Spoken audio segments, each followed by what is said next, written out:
নমস্কার সুধী দর্শকবৃন্দ, নিউজ বরাক দর্পণ স্টুডিও থেকে সবাইকে আবারও শুভেচ্ছা। আসামের মুখ্যমন্ত্রী ডক্টর হেমন্ত বিশ্ব শর্মা জোরদার প্রচেষ্টা চালিয়ে যাচ্ছেন যাহাতে অ্যাডভান্টেজ আসাম 2.0-তে নূতন ঔদ্যোগিক পরিবেশ তৈরি করে দেশ ও বিদেশের শিল্পপতিদেরকে বিনিয়োগ করতে লাল কার্পেটে আমন্ত্রণ জানানোর জন্য সব ধরনের প্রস্তুতি চূড়ান্ত করে রেখেছেন। আসামকে ঔদ্যোগিকরণে এগিয়ে নিয়ে যাওয়াই ওনার মূল লক্ষ্য।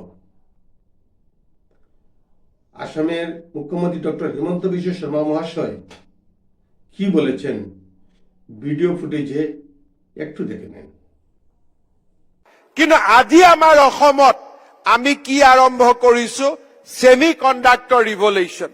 জাগিৰোডত দিনে ৰাতিয়ে কোনোবাই যদি জাগিৰোডেদি যায় দেখা পাব ৰাতি 2টা বজাত 3টা বজাতো নিৰন্তৰ কাম।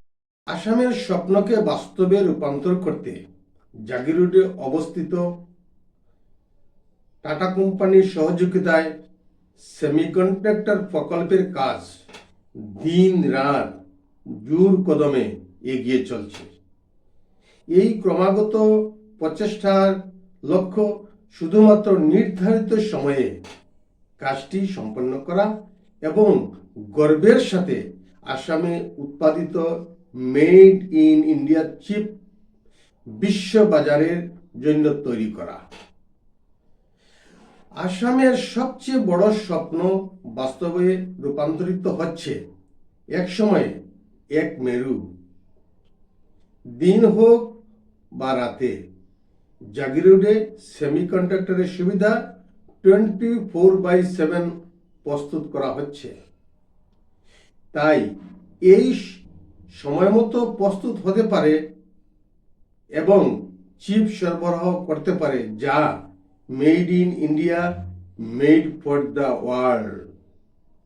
বর্তমানে এই সায়েন্টিফিক ওয়ার্ল্ডে সেমিকন্ডাক্টর চিপ বিশ্ববাজারে সর্বোপরি ব্যবহৃত হচ্ছে, যা আগামী দিনে আসামের নাম বিশ্ববাজারে এক নূতন অধ্যায়ের সূচনা করবে, সন্দেহ নেই। আজকের খবর এখানেই শেষ করছি। পরবর্তীতে আবার লাইভে চলে আসব, অপেক্ষা করুন। যদি ভালো লাগে তবে লাইক, শেয়ার এবং সাবস্ক্রাইব করতে ভুলবেন না। সবাইকে নমস্কার জানিয়ে বিদায় নিচ্ছি।